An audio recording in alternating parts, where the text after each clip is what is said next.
تذكر يوما كنت تعانق دمعة الفكر تناجي الله في صبر وترجو رسوله النبي الأمي الكريم ونحن على ذلك لمن الشاهدين والشاكرين والحمد لله رب العالمين معزز محترم মুসলিমান কিরাম দিগার মুরব্বিয়ান ইজম বিভিন্ন জায়গা থেকে আগত ইসলাম প্রিয় ভাই ও বন্ধুগণ মা ও বোনগণ আমরা আল্লাহ সুবহানাহু ওয়া তাআলার মহান দরবারে শুকরিয়া আদায় করি যার অশেষ মেহেরবানিতে প্রতি জুমার মতো আজকেও জুমার সালাত আদায় করার উদ্দেশ্যে মসজিদে আসতে পেরেছি সেজন্য বলি আলহামদুলিল্লাহ। সম্মানিত মুসলিম, আজকের খুতবাতুল জুমার আলোচ্য বিষয় হলো কোরআন ও সহিহ সুন্নাহর আলোকে কথাবার্তা বলার আদব বা শিষ্টাচার।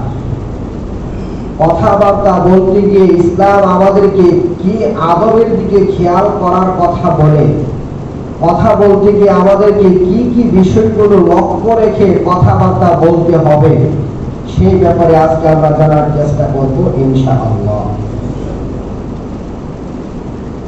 উল্লেখিত বিষয়টিকে হালকা চোখে দেখার কোনো সুযোগ নেই। সম্মানিত উপস্থিতি, বিষয়টি অত্যন্ত গুরুত্বপূর্ণ বিষয়।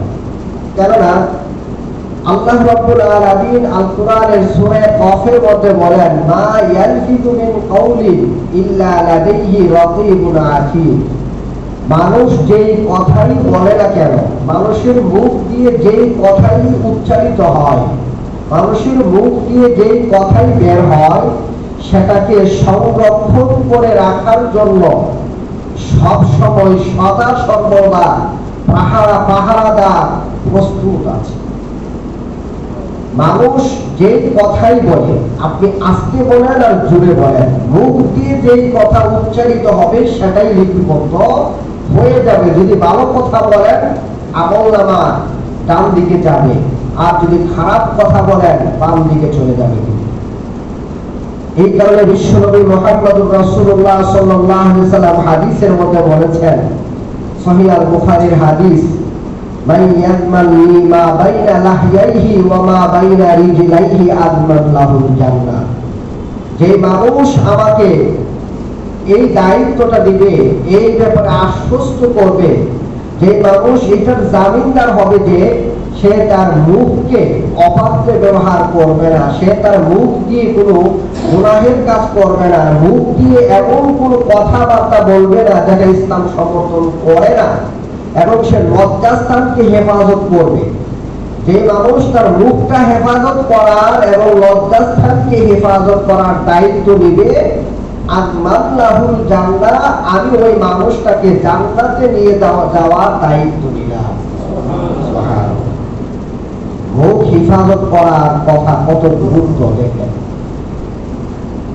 তিরমিজির আরেকটি হাদিস 2616 নম্বর হাদিস, 2616 নম্বর হাদিস, মুআয ইবনে জাবাল রাদিয়াল্লাহু তাআলা আনহু থেকে বর্ণিত হাদিস। মুআয বিন জাবাল রাদিয়াল্লাহু তাআলা আনহু বলেন, আমি আল্লাহ রাসূল সাল্লাল্লাহু আলাইহি সাল্লামের সাথে একবার সফর করতেছিলাম। সফরে চলতে চলতে আমি আল্লাহ রাসূল সাল্লাল্লাহু আলাইহি সাল্লামের পাশাপাশি এসে গেলাম। আল্লাহ রাসূল সাল্লাল্লাহু আলাইহি সাল্লামের পাশাপাশি যখন আমি এসে পৌঁছলাম, আল্লাহ রাসূল সাল্লাল্লাহু আলাইহি সাল্লামকে তখন আমি বললাম, কে বললেন বলেন তো? মুআয বিন জাবাল রাদিয়াল্লাহু তাআলা আনহু। কাকে বললেন?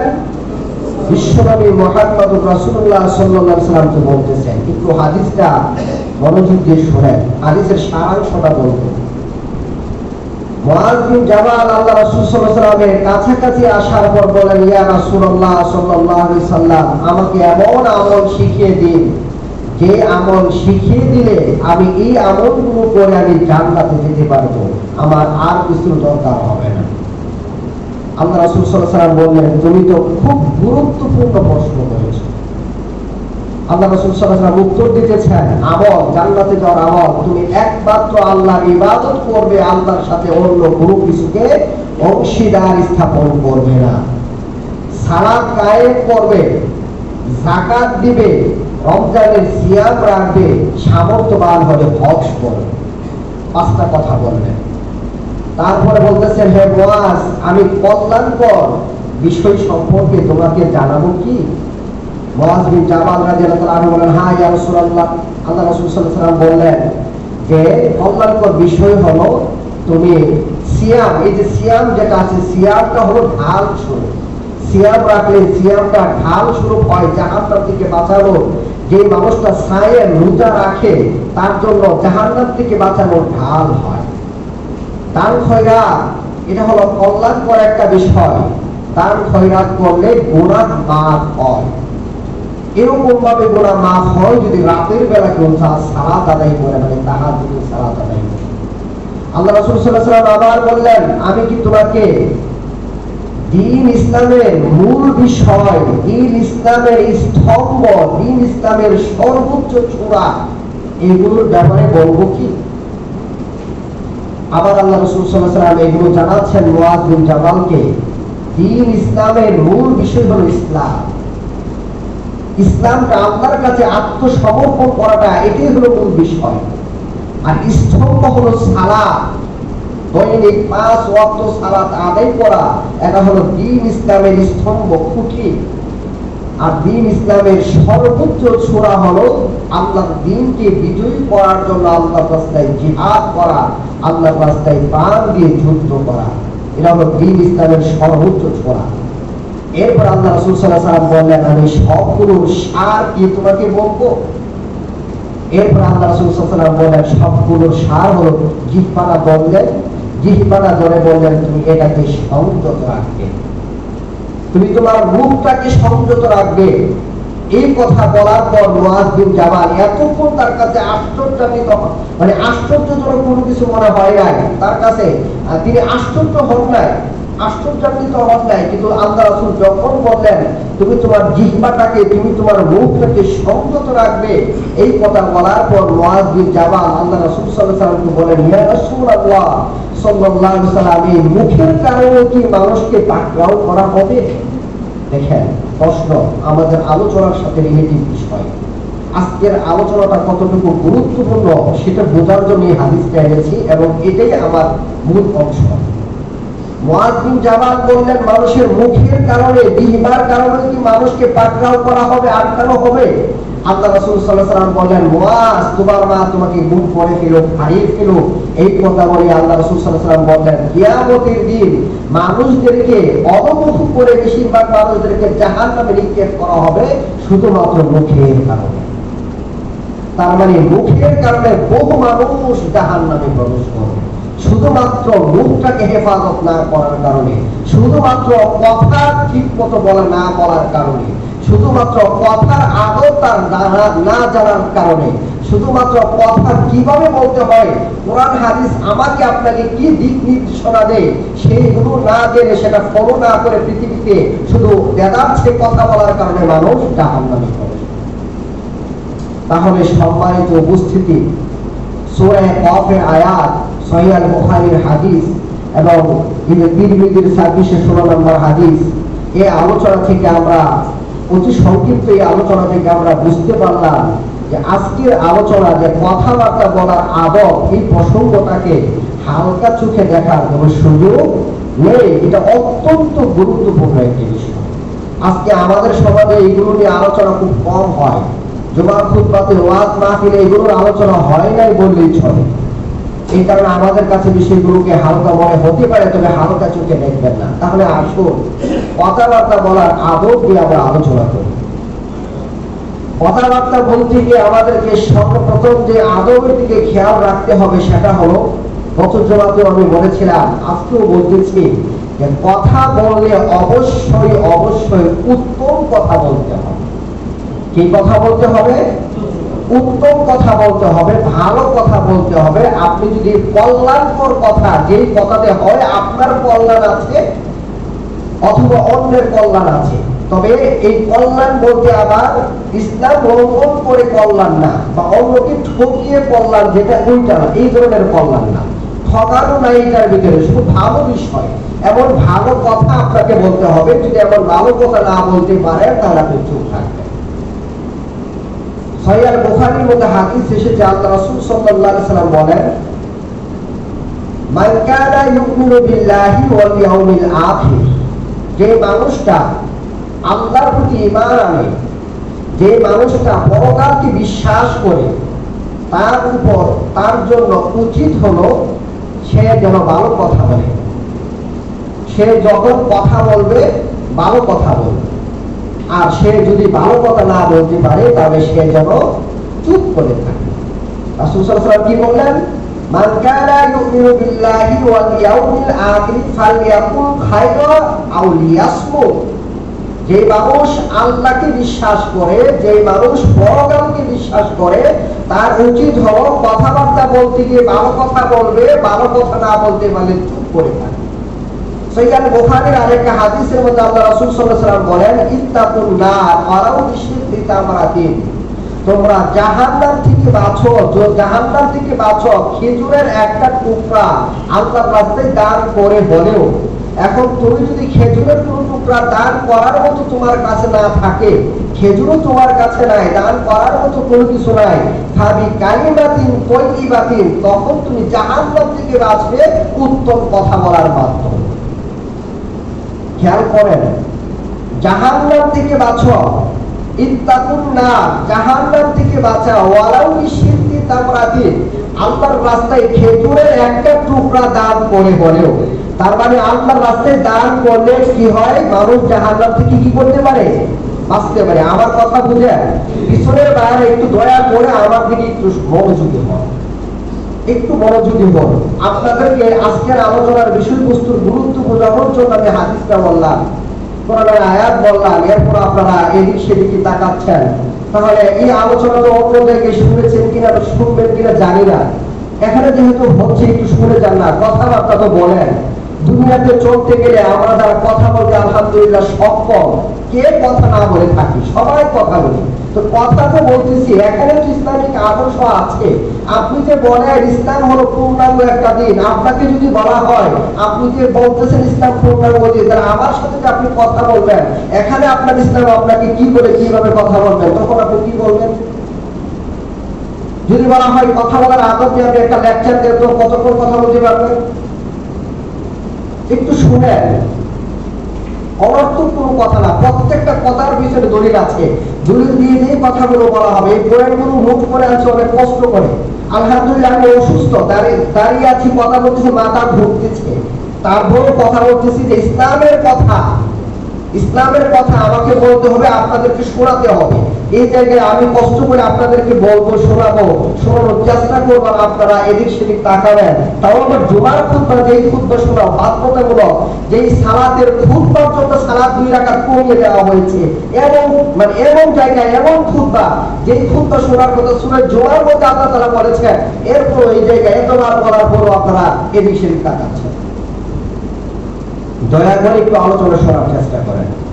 তো বলতেছিলাম কি, যে তোমরা জাহান্নাম থেকে বাঁচো, ওয়ালাউ বিশিক্কি তামরাতিন, খেজুরের একটা টুকরা আল্লাহর রাস্তায় দান করে হলেও। তার মানে আল্লাহর রাস্তায় দান করলে মানুষ জাহান্নাম থেকে বাঁচতে পারে। এরপরে আল্লাহ রাসূল বলতেছেন, যদি তোমরা খেজুরের টুকরা আল্লাহর রাস্তায় দান না করতে পারো, মানে দান করার সামর্থ্য যদি কারো না থাকে, তাহলে কি করবে? ভাবি কালিমাতিন তাইয়িবাতিন, তবে তোমরা জাহান্নাম থেকে বাঁচো উত্তম কথা বলার মাধ্যমে। তার মানে দান করলে যেমন জাহান্নাম থেকে বাঁচা যায়, এরকম ভাবে উত্তম কথা যদি মানুষের সাথে কেউ বলে, এই উত্তম কথাবার্তা বলার মাধ্যমেও জাহান্নাম থেকে বাঁচা যায়। কেননা আল্লাহ রাসূল সাল্লাল্লাহু আলাইহি সাল্লাম অন্য আরেকটি হাদিসের মধ্যে বলেছেন যে কুল্লু কালিমাতিন তাইয়িবাতিন সাদাকাতুন, প্রত্যেক উত্তম কথা, প্রত্যেক ভালো কথা হলো সাদাকা। অতএব কথাবার্তা বলতে গিয়ে অবশ্যই উত্তম কথা বলতে হবে। 2 নাম্বার, কথাবার্তা বলতে গিয়ে কথার আদব হলো আপনি এমন আওয়াজে কথা বলবেন যে আওয়াজটা যাতে খুব বেশি জোরে না হয়। আপনি যখন মানুষের সাথে কথা বলবেন এমন ভাবে কথা বলবেন যাতে মানুষজন আপনার আওয়াজ শুনতে পারে। এমন কিছু আওয়াজ না যে যাকে আপনি বলতেছেন সে আপনার কথা বুঝে না, আপনার কথা শুনে না। আবার এমন উচ্চ আওয়াজ না যে আপনার কথাগুলো মানে যতটুকু আওয়াজের প্রয়োজন এর চেয়ে বেশি আওয়াজ হয়ে যায়। এই আওয়াজ আপনার কাছে পছন্দনীয় না, এটা হলো গাদার আওয়াজ। সূরা লুকমান দেখেন, আল কোরআনের অন্যতম একটি সূরা, সূরা লুকমানের 19 নম্বর আয়াতে আল্লাহ রাব্বুল আলামিন আমাদেরকে কথার আদব শিখাচ্ছেন, যে আদবটা লুকমান আলাইহিস সালাম তার সন্তানকে শিখিয়েছিলেন। লুকমান আলাইহিস সালাম তার সন্তানকে বলেছিলেন, তুমি যখন জমিনে চলাফেরা করবে তখন মধ্যম পন্থায় চলাফেরা করবে, অহংকারীদের মতো চলাফেরা করবে না। এরপর বলেন, ওয়াগদুদ মিন সাউতিক, তুমি তোমার আওয়াজটাকে, কণ্ঠস্বরটাকে, গলার আওয়াজটাকে নিচু করবে।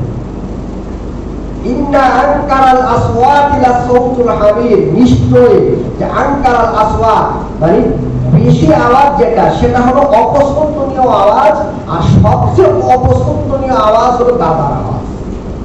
এই কথা কে বলেছেন? আল্লাহ বলেছেন। অথচ আজকে তো এমনও হয়, মনে হয় যে কেউ যদি বাহিরে কথা বলে ওই থেকে কথা বলতেছে, এখানে বসে থাকা যায় না, এমন ভাবে তো আমরা কথাবার্তা বলি।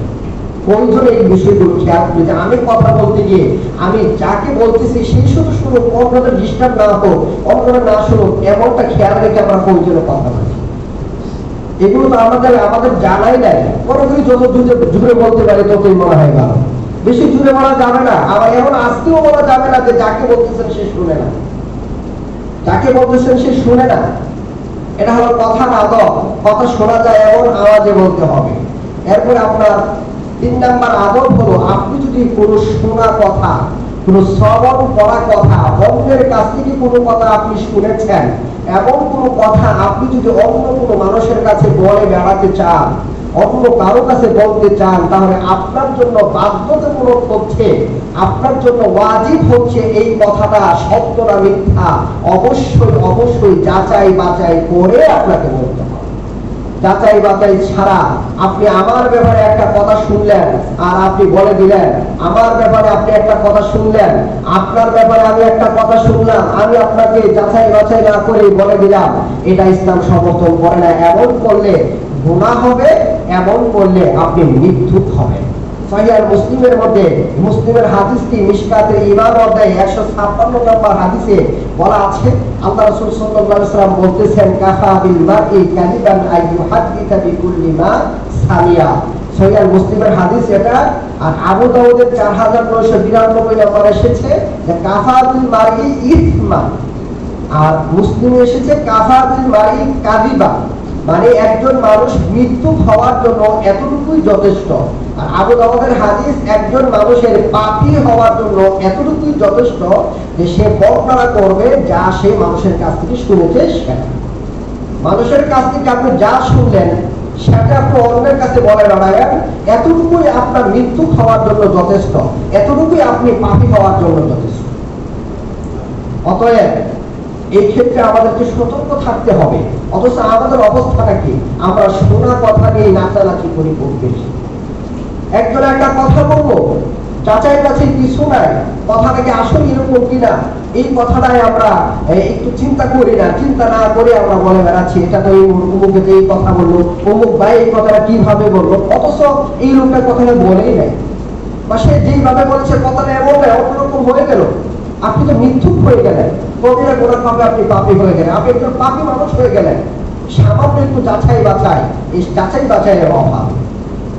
এরপরে দেখেন, এই কথাবার্তা বলতে গিয়ে যাচাই বাছাই না করার কারণে সমাজে কত ঝামেলা হচ্ছে, কত সমস্যা হচ্ছে। অতএব কথাবার্তা বলতে গিয়ে আমাদেরকে এই নিয়মটা খেয়াল রাখতে হবে। 4 নাম্বার আদব যেটা কথাবার্তা বলতে গিয়ে আমাদেরকে অবশ্যই লক্ষ্য রাখতে হবে, সেটা হলো কথা বলতে গিয়ে অবশ্যই অবশ্যই অপ্রয়োজনীয় বাক বিতণ্ডা অবশ্যই পরিত্যাগ করতে হবে। অপ্রয়োজনীয় ডিবেট পরিত্যাগ করতে হবে, অপ্রয়োজনীয় তর্ক বিতর্ক পরিত্যাগ করতে হবে। আবু দাউদের 4800 নম্বর হাদিসের মধ্যে আল্লাহ রাসূল সাল্লাল্লাহু আলাইহি ওয়াসাল্লাম বলেছেন, আবু উমামা বাহিলী রাদিয়াল্লাহু তাআলা আনহু থেকে বর্ণিত হাদিস, আল্লাহ রাসূল সাল্লাল্লাহু আলাইহি ওয়াসাল্লাম বলেছেন, যে মানুষ সত্য হওয়ার পরেও নেই হওয়ার পরেও তর্ক পরিহার করে এই মানুষটার জন্য জান্নাতের সীমানার ভেতরে একটা ঘর নিয়ে নেওয়ার, মানে আল্লাহর পক্ষ থেকে একটা ঘর নিয়ে আমি ওই মানুষটাকে দিব, এই জামিন আমি মুহাম্মদ সাল্লাল্লাহু আলাইহি ওয়াসাল্লাম নিলাম। খেয়াল করেন, নেই হলেও তর্ক পরিহার করা, কারণ তর্ক করলে আপনার লাভের তুলনায় অনেক সময় ক্ষতি হয়। কারণ আমি আপনার সাথে তর্ক করতেছি, আমি তো জানি আমারটা ঠিক, আমি জানি আমি সঠিকের উপরে আছি, সত্যের উপরে আছি, আমারটা প্রতিষ্ঠা করার জন্য আমি সর্বাত্মক চেষ্টা করবো, প্রয়োজনে আপনার উপর আমি ব্যক্তিগতভাবে আঘাত করব। আর আপনি আমার সাথে তর্ক করতেছেন আপনারটা ঠিক, আপনারটা প্রতিষ্ঠা করার জন্য। তর্ক হচ্ছে পক্ষে বিপক্ষে, এই কথাবার্তার মধ্যে কি এমন কথাবার্তা চলে আসে যে ঈমান নিয়ে টানাটানি হয়ে যায়, ঈমান আছে কিনা এরকম একটা মাসালা তখন চলে আসে, ফতোয়া চলে আসে, এমন এমন কথাও চলে আসে। এই কারণে তর্ক বিতর্ক ইসলাম পছন্দ করে না। তর্ক বিতর্ক করে ইসলামের কাজ খুব কম হয়, খুব বেশি হয় না।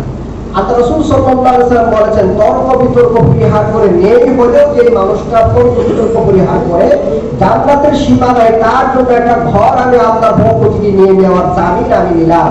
এলো এক নাম্বার কথা। দুই নাম্বার কথা, জান্নাতের একেবারে মাঝ বরাবর আল্লাহর কাছ থেকে একটা ঘর আমি নিয়ে ওই মানুষটাকে দিব, যেই মানুষটা মানে হাসির ছলেও মিথ্যা কথা বলে না, মানুষকে হাসানোর জন্য যে মানুষটা মিথ্যা কথা বলে না। অথচ আজকে ওয়াজ মাহফিল গুলাতে তো একেবারে কি হয়, মানে মানুষকে হাসানোর জন্য মিথ্যার আমদানি, আল্লাহু আকবার, মানে এত মিথ্যা কথা বক্তারা, কিছু কিছু বক্তা এত মিথ্যা কথা বানিয়ে বলতে পারে, আল্লাহু আকবার, ইয়াজ বিল্লাহ, আল্লাহ রক্ষা করুন। আসলে আশ্চর্যান্বিত হতে হয়, মানুষকে মজা দেওয়ার জন্য মানুষ কি কাজগুলো করে।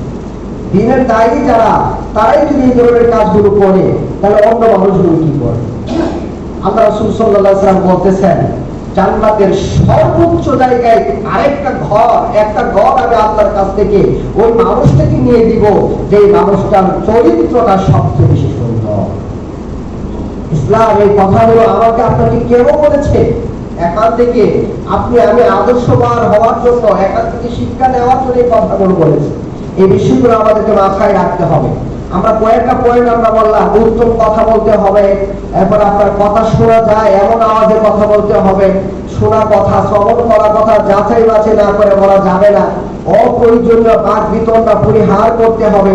এরপরে যে আদবটা সেটা হলো ধীরে ধীরে কথা বলতে হবে। কথা বলতে হবে কিভাবে? ধীরে ধীরে। যাদেরকে বলছেন তারা যেন কথাগুলো বলছে।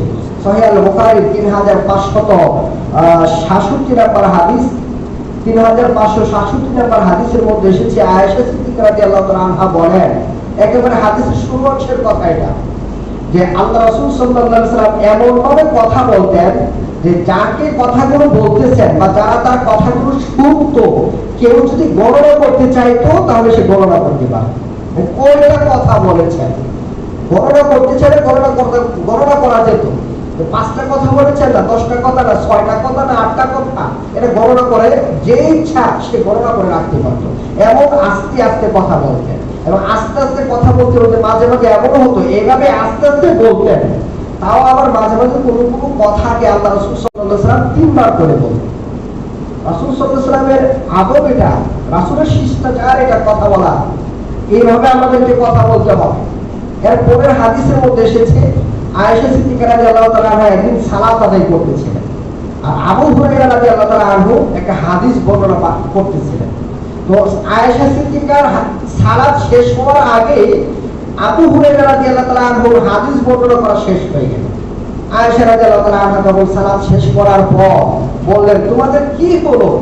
রাসূল সাল্লাল্লাহু আলাইহি ওয়াসাল্লাম কিভাবে কথাবার্তা বলতেন না, মানে আমি সালাত শেষ করতে পারলাম না, এত তাড়াতাড়ি হাদিস বর্ণনা করা শেষ, এত তাড়াতাড়ি কিসে? রাসূল তো এইভাবে কথা বলতেন না, রাসূল তো আস্তে আস্তে কথা বলতেন, ধীরে ধীরে কথা বলতেন। গণনা করতে চাইলে সে গণনা করতে পারত। আমাদেরও উচিত অন্তত খুব বেশি আস্তে না বলতে পারলেও খুব তাড়াতাড়ি যাতে না হয়। অনেক ভাইয়েরা কথা বলে যে তাদের কথা 2বার 3বার বলার পরও তাড়াহুড়ার কারণে কি করা যায় না, বোঝা যায় না। এটা আমরা মুসলিম যারা, তাদের আদর্শ এমন হওয়া উচিত না। আমাদেরকে এই বিষয়গুলো খেয়াল রাখতে হবে। এরপরে কথাবার্তা বলতে গিয়ে যেটা লক্ষ্য রাখতে হবে সেটা হলো অশ্লীলতা পরিহার করতে হবে। কথাবার্তার মধ্যে অবশ্যই কোনো ধরনের অশ্লীলতা থাকা যাবে না। সহিহ বুখারীর 6031 নম্বর হাদিস, আনাস বিন মালিক রাদিয়াল্লাহু তাআলা আনহু থেকে বর্ণিত হাদিস, তিনি বলেন লাম ইয়াকুনিন নাবিয়্যু সাল্লাল্লাহু আলাইহি সাল্লাম সাব্বাবাত ওয়ালা ফাহাশান ওয়ালা লাআনা। রাসূল সাল্লাল্লাহু আলাইহি সাল্লাম কোনদিন কখনো কাউকে গালি দেন নাই, তিনি গালাগালি করতেন না। ওয়ালা ফাহাশা, রাসূল সাল্লাল্লাহু আলাইহি সাল্লাম অশ্লীল ভাষা ব্যবহার করতেন না, অশ্লীল ভাষী ছিলেন না, তিনি কখনো অশ্লীল শব্দ ব্যবহার করেননি। ওয়ালা লাআনা, এবং স্বাভাবিক অবস্থায় তিনি সহজে কাউকে অভিশাপও দিতেন না। অনেক মানুষ আছেন কথায় কথায়, বিশেষ করে মহিলারা স্বামীদেরকে, অন্য মানুষদেরকে, এমনকি সন্তানদেরকেও খুব সহজে অভিশাপ দিয়ে বসে। অভিশাপ মারাত্মক একটা জিনিস, যাকে অভিশাপ দিচ্ছেন সে যদি অভিশাপের উপযুক্ত না হয়, এটা আপনার উপরে ফিরে আসবে। আর বেশি বেশি অভিশাপ দেওয়া এটাও আর একটা গুনাহ, মারাত্মক গুনাহ না, এটা কবিরা গুনাহ, বেশি বেশি অভিশাপ দেওয়া। রাসূল সাল্লাল্লাহু আলাইহি ওয়াসাল্লাম বেশি বেশি অভিশাপ দিতেন না। যারা ইসলামের ক্ষতি করেছে খুব বেশি, মুসলিমদেরকে খুব বেশি কষ্ট দিয়েছে, তাদের ব্যাপারে রাসূল সাল্লাল্লাহু আলাইহি ওয়াসাল্লাম কি করেছেন? অভিশাপ দিয়েছেন। তাদের বেলায় তো প্রয়োজন অস্ত্র হাতে নিয়েছেন। তো রাসূল সাল্লাল্লাহু আলাইহি ওয়াসাল্লাম এমনিতে তিনি অশ্লীল ভাষা কোনোদিন তিনি ব্যবহার করেন নাই, তিনি কোনোদিন কাউকে গালি দেন নাই। আনাস বিন মালিক বলেন তিনি কোনোদিন কাউকে গালি দেন নাই, গালাগালি করতেন না, অশ্লীল ভাষাও ব্যবহার করতেন না। তাহলে আমার আপনার রাসূলের আদর্শ হলো কথাবার্তা বলতে গিয়ে অশ্লীলতা পরিহার করা। এরপরে কথাবার্তা বলতে গিয়ে যেটা আপনাকে খেয়াল রাখতে হবে সেটা হলো অবশ্যই অবশ্যই বাচালতা পরিহার করতে হবে। তিরমিজির 2018 নম্বর হাদিস, বাচালতা পরিহার করা। বাচালতা মানে কি? অনেক মানুষ আছেন কথাবার্তা বলতে গিয়ে মনে করেন আমি কথা বেশি বলতে পারলেই মনে হয় যে একটা চালাকির পরিচয়, বা বেশি বলতে পারলেই মনে হয় যে এখানে অনেক কিছু, এরকম একটা স্বভাব অনেকের ভিতরে আছে। না, এই বেশি বেশি কথা বলা এটা হলো বাচালতা। যারা বেশি কথা বলে তাদেরকে বলা হয় বাচাল। এটা ইসলাম সমর্থন করে না, আল্লাহ রাসূল সাল্লাল্লাহু আলাইহি ওয়াসাল্লাম তাদেরকে পছন্দ করেন না। তিরমিজির এই হাদিসটার মধ্যে এসেছে আল্লাহ রাসূল সাল্লাল্লাহু আলাইহি ওয়াসাল্লাম বলেন, তোমাদের মধ্যে যেই মানুষটার চরিত্র এবং স্বভাব সবচেয়ে ভালো সে আমার কাছে সবচেয়ে প্রিয়, এবং কিয়ামতের দিন সে আমার সবচেয়ে কাছে থাকবে। আর তোমাদের মধ্যে যেই মানুষটা আমার কাছে সবচেয়ে নিকৃষ্ট, এই মানুষটা কিয়ামতের দিন আমার কাছ থেকে অনেক দূরে থাকবে। আর আমার কাছে কারা নিকৃষ্ট? যেই মানুষ বেশি বেশি কথা বলে, বাচাল, যেই মানুষের ভিতরে লজ্জা নাই, যেই মানুষ অহংকারে মত্ত। তিনটা অন্যায়। বেশি বেশি কথা বলে যারা, বাচাল যারা, তারা আল্লাহর রাসূলের কাছে ঘৃণিত। যারা লজ্জাহীন, যারা লজ্জাহীন, যাদের লজ্জা কম, লজ্জা শরম কম, তারা আল্লাহ রাসূলের কাছে ঘৃণিত। যারা অহংকারী তারা আল্লাহ রাসূলের কাছে ঘৃণিত। এই তিন শ্রেণীর মানুষ কিয়ামতের দিন রাসূলের কাছে থাকতে পারবে না, অনেক দূরে থাকবে। তাহলে অবশ্যই কথা বলতে গিয়ে বাচালতা পরিহার করতে হবে। কথা বলতে গিয়ে গীবত, চুগলখড়ি এগুলো করা যাবে না, এটা অবশ্যই পাপ। এটা সূরা হুজরাতের মধ্যে আল্লাহ বলেছেন তোমরা গীবত করবে না, 12 নম্বর আয়াত। এরপরে কথাবার্তা বলতে গিয়ে আপনার ঠাট্টা বিদ্রুপ করা যাবে না। অনেক সময় একজন আরেকজনকে কথা বলতে গিয়ে ঠাট্টা করেন, মজাক করেন, এই ধরনের কোনো কাজ কথাবার্তা বলতে গিয়ে করা যাবে না। সূরা হুজরাতের ওই আরেকটা 11 নম্বর আয়াতে আল্লাহ রাব্বুল আলামিন এই কাজটা করতে নিষেধ করেছেন। কথাবার্তা বলার আরেকটা আদব হলো সূরা আল ইমরানের 159 নম্বর আয়াত অনুযায়ী যে অবশ্যই অবশ্যই কঠোরতা, রূঢ়তা পরিহার করতে হবে। কঠোর ভাষা কথাবার্তা বলতে গিয়ে ব্যবহার করা যাবে না, রূঢ় আচরণ মানুষদের সাথে করা যাবে না। আল্লাহ রাব্বুল আলামিন তার রাসূল সাল্লাল্লাহু আলাইহি ওয়াসাল্লামকে উদ্দেশ্য করে বলতেছেন, ওয়ালাউ কুনতা ফাযযান গালিযাল কলবি লানফাদ্দু মিন হাওলি, যদি আপনি তাদের সাথে, মানুষদের সাথে কঠোর ভাষা ব্যবহার করতেন, কঠোর ভাষায় কথা বলতেন, নমনীয় যদি আপনি তাদের সাথে না হতেন, তাহলে এই সমস্ত মানুষগুলো আপনার পাশ থেকে দূরে সরে যেত, আপনার পাশে থাকতো। আপনি কঠিন কঠিন কথা বলবেন, আপনার সবচেয়ে কাছের মানুষটাকে, এই মানুষটাও আপনাকে একটা সময় পছন্দ করবে না।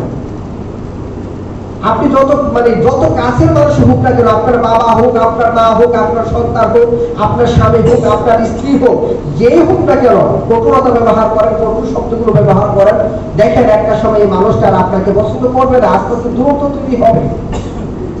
ইসলাম কথাবার্তা বলতে গিয়ে এই রূঢ়তা, এই কঠোরতা, এই স্বভাবগুলোকে সমর্থন করে না, এইগুলোকে বর্জন করার কথা বলে। কথাবার্তা বলার আরেকটা আদব হলো তিনজন মানুষ যখন একসাথে থাকবে তখন দুইজনে কানে কানে কোনো কথা বলবে না। তিনজন একসাথে থাকবে, সহিহ বুখারীর 6290 নম্বর হাদিসের মধ্যে এটা নিষেধ করা আছে। তিনজন মানুষ একসাথে থাকলে দুইজনের কানে কথা বলবে না, কেন? তখন এই মানুষটা মনে করতে পারে মনে হয় আমার ব্যাপারে কোনো কথা বলা হচ্ছে, তার ভিতরে খারাপ কোনো ধারণা তৈরি হতে পারে। একদিকে সে কষ্ট পাবে, অন্যদিকে সে যদি অনর্থক কোনো খারাপ ধারণা করে সেই মানুষটাও গুনাহের পাপে পাপী হয়ে যাবে। আল্লাহ বলেছেন তোমরা ধারণা করা থেকে বিরত থাকো, কারণ ধারণা অনেক সময় মিথ্যা হয়ে যায়। সেই মানুষের পাপে পাপী হয়ে যাবে, অপরদিকে সে কষ্ট পাবে। অথচ আমরা কানে একসাথে চলতেছি, কয়েকজন হঠাৎ করে একজনের কানে কি বললাম, ভালো কথাই বলেছে হয়তো বা, কিন্তু অনেকের মনে কিন্তু কি জানি বললো একটু ভিতরে কিন্তু একটু কাঁচামাচা একটা ভাব। এটা ইসলাম সমর্থন করে না, এইগুলো করা যাবে না। এরপর আপনার কথা বলার আরো কতগুলো আদব আছে, সময় চলে সেগুলো বলতেছি না, এইগুলো মৌলিক আদব।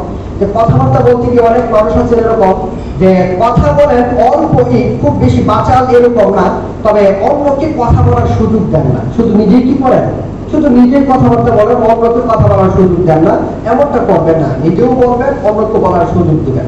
কথাবার্তা বলতে গিয়ে আপনার আরেকটা আদব হলো, বড় মানুষ ছোট মানুষের সাথে থাকলে বড় যারা তাদেরকে আগে কথা বলার সুযোগ দিতে হয়। আল্লাহ রাসূল সাল্লাল্লাহু আলাইহি ওয়াসাল্লামের সামনে যেজন সাহাবী আসতেন কথা বলার জন্য, ছোট মানুষ যে সাহাবী ছোট ছিলেন বয়সে, তিনি কথা বলতে চাচ্ছিলেন, আল্লাহ রাসূল বললেন যে বড়কে সুযোগ দাও, বড়কে সুযোগ দাও। আল্লাহ রাসূল ছোট মানুষের কথা শোনেন নাই, ওই বড় যিনি তাকে কথা বলার কথা বলছেন। এরপর আপনার কথাবার্তা বলতে গিয়ে আমরা এই অনেক সময় দেখে কি ওই ভিক্ষুক, বিশেষ করে ভিক্ষুকদের বেলায়, নিম্ন শ্রেণীর বেলায় এরা যখন সাহায্য চায়, অনেক সময় আমরা সাহায্য না দিতে পারলে আমরা তাদেরকে কি করে বসি, ধমক দিয়ে বসি। ওই তো রূঢ় আচরণ করা যাবে না। এই পরিবেশে আমরা এই আলোচনাটা আমরা আনতে পারি যে ভিক্ষুক মানুষদেরকে অনেক সময় আমরা কি করে থাকি, অনেক মানুষ কি করে থাকে, আর এক মানুষ ধমক দিয়ে থাকে। সূরা দুহার মধ্যে আল্লাহ রাব্বুল আলামিন নিষেধ করেছেন, ভিক্ষুক যে মানুষটা চায় তাকে তুমি ধমক দিবে না। যদি কোনো কারণে তাকে কোনো কিছু দেওয়ার মতো আপনার সামর্থ্য না থাকে, তখন সূরা বনী ইসরাঈলের 28 নম্বর আয়াত অনুযায়ী আপনি তাকে সুন্দর ভাষায় বিদায় করে দিবেন। পারলে তাকে দিবেন। আপনাদের সূরা বনী ইসরাঈলে আপনাকে নির্দেশ দেওয়া আছে কিভাবে আপনি একজন সায়েলকে, একজন ভিক্ষুককে, একজন সাহায্য প্রার্থী মানুষটাকে আপনার কাছ থেকে কিভাবে বিদায় করবেন, সেটা সূরা বনী ইসরাঈল শিক্ষা দিয়েছে। 28 নম্বর আয়াতে আল্লাহ বলতেছে তাকে তখন তোমরা কি করো, সম্মানজনক কথাই তাকে ফিরিয়ে দাও। আল্লাহ বলতে ভাই বোন আমাকে ক্ষমা করেন বা অন্যদিন, এরকম খুব নম্র ভাষায় সুন্দর করে তাদেরকে বুঝিয়ে বলতে হবে। ইত্যাদি বিষয়গুলো আমাদেরকে অবশ্যই কথাবার্তা বলার সময় খেয়াল রাখতে হবে। তো আজকে যে পয়েন্টগুলো আলোচনা করলাম, এই পয়েন্টগুলো আবার আমি আপনাদেরকে বলে দিচ্ছি, মনে রাখবেন। কথাবার্তা বলার ফলে অবশ্যই উত্তম কথা হতে হবে, কথা শোনা যায় এরকম আওয়াজে কথা হতে হবে। এরপরে আপনার শ্রবণ করা কথা, শোনার কথা যাচাই বাছাই না করে বলা যাবে না। অপ্রয়োজনীয় বাক বিতরণ অবশ্যই পরিহার করতে হবে। ধীরে ধীরে কথা বলতে হবে। কথাবার্তা বলতে গিয়ে আপনার অশ্লীলতা পরিহার করতে হবে। বাচালতা মানে বেশি কথা বলা, বাচালতা পরিহার করতে হবে। গীবত বা চুগলখড়ি করা যাবে না, ঠাট্টা বিদ্রুপ করা যাবে না অন্যকে নিয়ে। কথাবার্তা বলতে গিয়ে কর্কশ ভাষা বা উড়ো ভাষা বা কঠোরতা অবলম্বন করা যাবে না। বিশেষ করে তিনজন মানুষ থাকলে দুইজন মানুষ কানে কথা বলতে পারবেন না। এইগুলো হলো কথাবার্তা বলার আদব। এই বিষয়গুলোকে আমাদেরকে অবশ্যই কথাবার্তা বলতে গিয়ে খেয়াল রাখতে হবে। আল্লাহ রাব্বুল আলামিন আমাদের সবাইকে কথা বলার যে আদব বা শিষ্টাচার আজকে আমরা কোরআন সুন্নাহর আলোকে আলোচনা করলাম, এর উপরে আমল করার তৌফিক দান করুন, আমিন।